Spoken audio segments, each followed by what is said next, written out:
Carolina Panthers taking on Tom Brady and the Tampa Bay Buccaneers.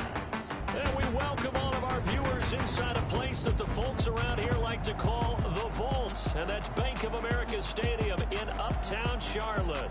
Just a few moments ago, this building was shaking as the Carolina Panthers emerged from the tunnel here in Charlotte. They are ready to go as the Panthers are set to match up with the Tampa Bay Buccaneers.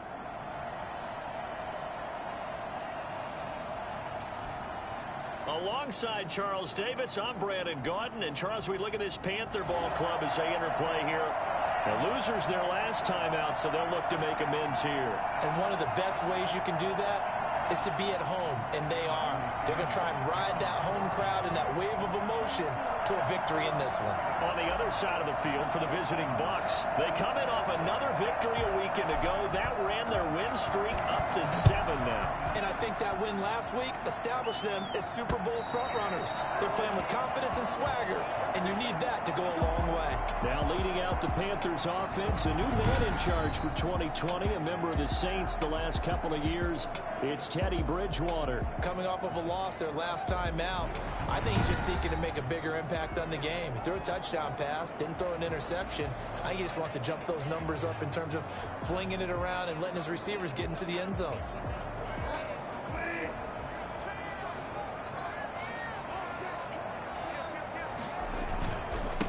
First carry for Christian McCaffrey. Room here to run. And he's free going down the left side. It's a foot race. Touchdown, Carolina.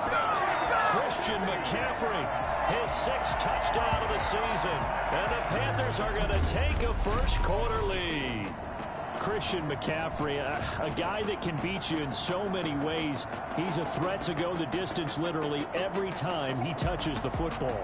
I think defensively, when you look at a play like that, that's when everyone looks at their teammates and starts shaking their heads a little bit, because now you're wondering, what are we in for? Worked all week to try and limit the big play ability that he possesses, and he winds up taking one to the house in the very first quarter. That was a tremendous run. And he covered a lot of ground on that one, as evidenced by the final total there on Next Gen Stats. Set now to kick this one away, and off it goes. This will be fielded inside the 5. And not much happening on the return as he'll get this to about the 23. Always fun to get a peek at Tom Brady as he gets in place to command this offense for Tampa Bay. And the tendency for most of these guys is to want to match things right away, because they have a lot of confidence in their talent too. They just saw a big strike against their team, and you know they're thinking to themselves, I can get this back right now on one play. Well, if it's there, you take it, but otherwise, just go ahead and calm your team down. Run the offense, get things going, and see how things settle in. Brady going to fake the give to Jones and set up to throw.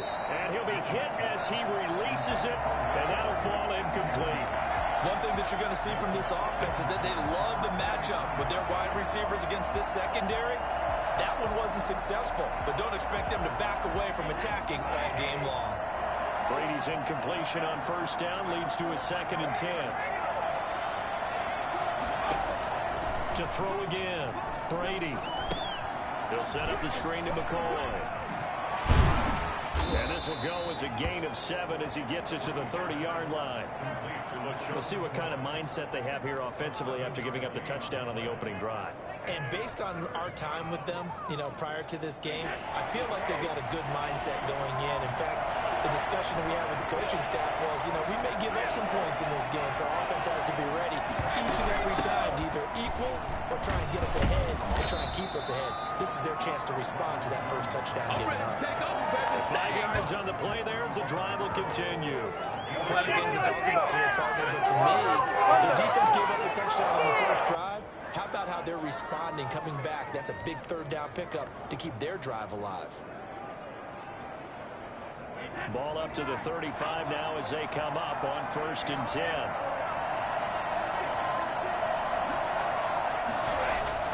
Now Brady. And a first hookup with his all-pro tight end, Rob Gronkowski. And they're going to have this across midfield and inside the 45. The end result, 21 yards. Good job there to locate his tight end, Charles, in the middle of the field. Yeah, he has good pass-catching abilities, and if they're able to continue to find him here in the early going, I think it'll help out his teammates out on the perimeter. You can take the big shots later if he occupies their attention. So from Panther territory now, it's 1st and 10 at the 44-yard line.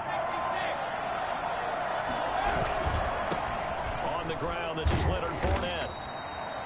5 yards on the carry. Good pickup on first down.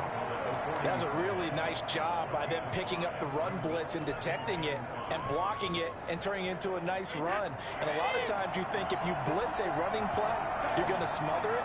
But a lot of the blitzers, they come in a little bit high. They don't have great leverage, and they're easily blocked and turned to the side. And he'll get 4 here down to the 35-yard line. Well, if you're a football guy, that's a pretty run because everyone is in sync right there. Obviously, the guy carrying the ball, but how about the people up front? Leverage, athleticism, they created some nice space for him.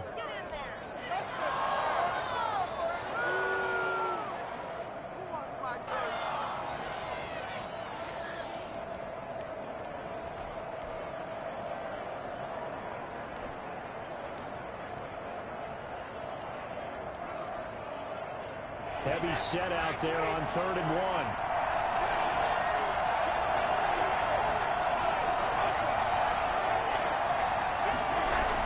They'll try and run forward with Fournette.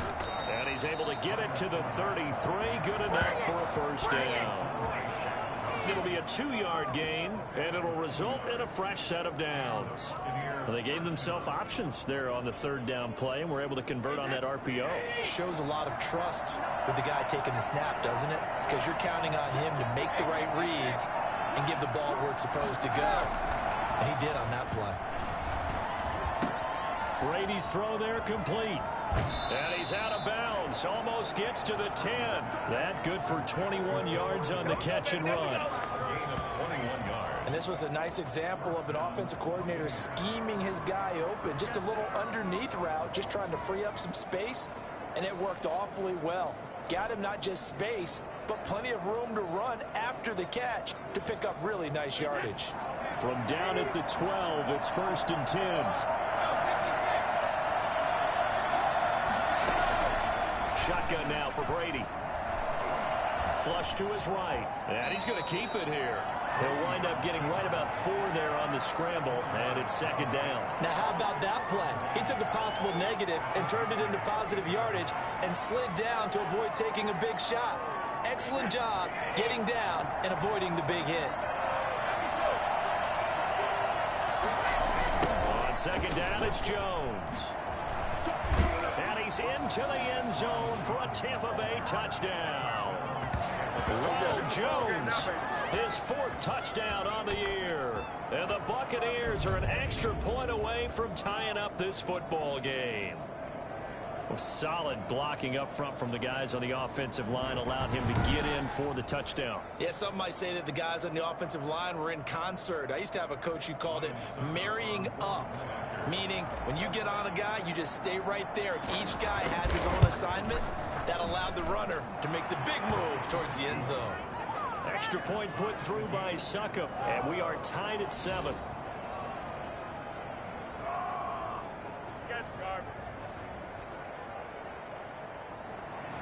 Bradley Pinion to kick off for Tampa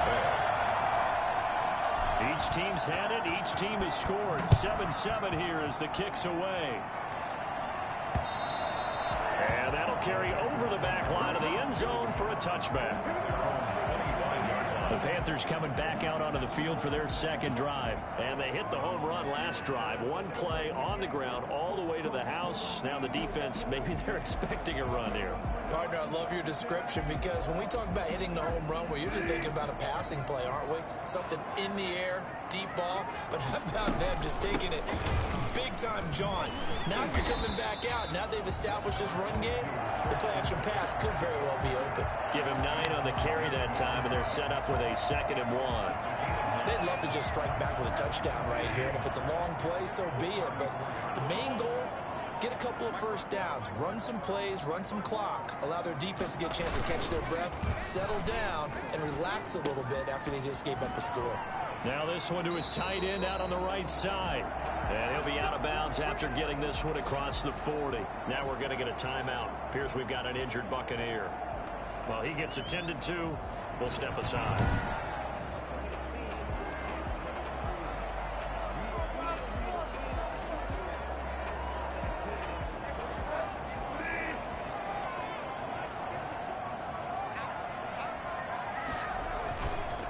First down, this is McCaffrey. And that'll hurt the average a bit as this time they're able to get him behind the line. 2 yards the loss, 2nd and 12. Part of their struggles last week was getting these negative plays on 1st and 2nd down. That's something they have to be wary of as this game continues.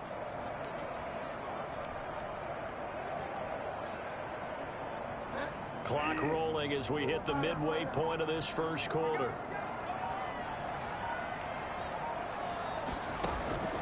On 2nd and 12, Bridgewater. He'll get this to McCaffrey out of the backfield. Not able to get a single yard there, and it'll bring up 3rd down. They couldn't get anything going there out of the right side in the flat of the swing pass. And didn't we have a discussion with their staff about wanting to get the backs more involved in the passing game? Huge emphasis for this game, but obviously the defense had other plans and really made a nice play. He's going to drop this down to McCaffrey. And he gets it just shy of midfield, but that's not enough. He's short of the marker. A gain of 9, not enough, and it's 4th down. Brandon, it certainly looked like they had that play defended well, but it still almost worked. Got it to the running back. He wound up getting really good yardage out of it, but it was 3rd and long, and they were able to rally and stop it before he could get to the marker. And this will be out of bounds, and they spot it at the 15-yard line. Not too bad. Tampa Bay, they're getting ready to set up shop here for their 2nd drive. And it's only November, but the playoffs, we know how it works. They'll be here before you know it. If it ended today, they would be the #1 seed. And that's a great spot to be in, but I love the phrase, if it ended today. And I'll guarantee you, that's what they've discussed in their locker room, in their meeting rooms. Yeah, we know where we'd be if it ended today, but we also know it's not ending today. Right. So they've got to continue to play the type of ball that put them in the spot where they're #1 in their conference. And Brady and the Buccaneers here, 1st and 10 at their own 15. And right away, he'll look to throw. He completes this into the hands of Miller. And they're going to get this beyond the 40 before he's taken down. A 28-yard gain. 1st down, Tampa Bay. I don't think there's anyone who could possibly doubt how fast he could run on the open field. But if there were, he silenced those thoughts there. And that's the kind of play where you have to kind of catch your breath afterwards. So just give me a second here, because when he shifted into high gear, he was an absolute blur out there. No substitute for speed. We talk about that all the time. The evidence was right there. And exactly how fast was he going? According to Next Gen Stats, 21.7 miles per hour.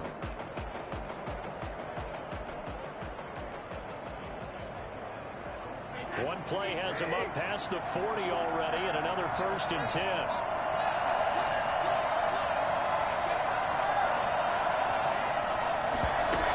Out of the shotgun, it's Jones. And he'll work it across midfield inside the 45. That's over 40 yards of movement with those last 2 plays. His first carry of their 2nd drive, pretty solid. And, of course, remember back to their 1st drive, really strong throughout that one. Not only is he getting good blocking up front, but how about his vision to find the holes? And he's seeing things before they even open and hurtling through them.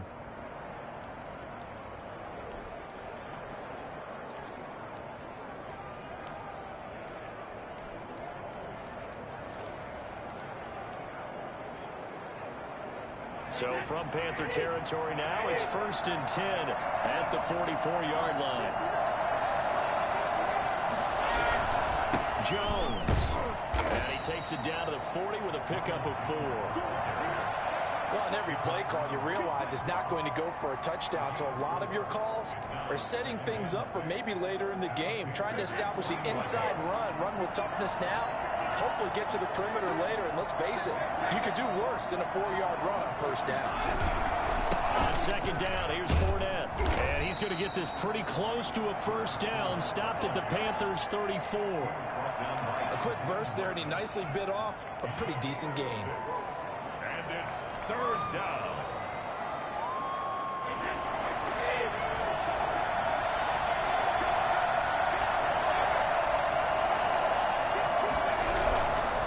On third down, Fournette. And he's got some space here. And inside the 20 before he's brought down.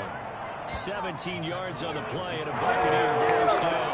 I got to ask you, with these RPOs, essentially the quarterback has three options, right? So what's different from that versus the triple option that we see the service academies run at the college level? As a general rule, the triple option at the college level, most things are called outside of the quarterback faking it to the runner and then keeping it himself and maybe having a trail back. What I mean is, in the NFL. And he's into the end zone. Touchdown, Buccaneers. Mike Evans, his sixth touchdown of the season. And the Bucs have taken the lead. Man, he just ran a terrific route. Extremely hard to defend when it's run that precisely.